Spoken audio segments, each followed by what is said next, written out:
I'm also very aware of the history of representation. And for many years, and when I say the project really began 20, 25 years ago, that's how long I have been collecting this imagery, which is incredibly condescending, very difficult. And it's images that were produced by the American colonizers when they first arrived in 1898, stereo cards, all kinds of images and whatnot, because I felt that nothing illustrates the racism and the condescension with which we were treated from day one, better than the actual images and texts that were produced by the colonizers. Another factor was my awareness of the museum and the role that museums throughout the world had played in buttressing systems of white supremacy and empire.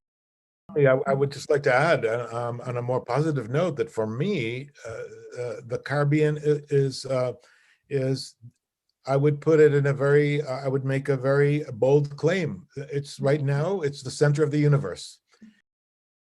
I'm hoping that one can, through thinking from a Caribbean perspective, really question what it means to be on an island in a very urgent way, both culturally, socially, also theoretically.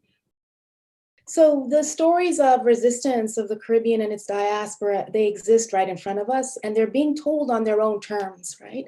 With their own purpose. So we have to claim that space.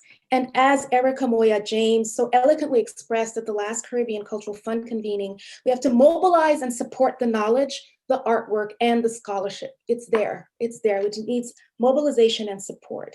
And it's up to us to grab the power in being vulnerable and occupying space, while understanding the complexity of our own racialized or other privileges as they intersect with other hierarchies of oppression. So let's challenge ourselves to be a community, a network, a region, a diaspora in which what we've inherited is not what we perpetuate. And let's center Blackness in a way that challenges business as usual and establish the Caribbean as a beacon of change for the rest of this hemisphere. Tourism in this pandemic has been very clearly a dry weather industry. And what does it mean to have so many islands deeply dependent on tourism and a continued influence from global influence and dependence on global North visitors? What are the spatial and environmental impacts of tourism? And how does it affect the evolution and perception of heritage, museum, and intangible heritage sectors? Have we refashioned the historic voyeurism for a more contemporary exploitative one? And what does it mean to build multiple economies on such an exploitative industry that builds upon colonial representations of the past? The issue of healing cannot only be done on the side of the victim.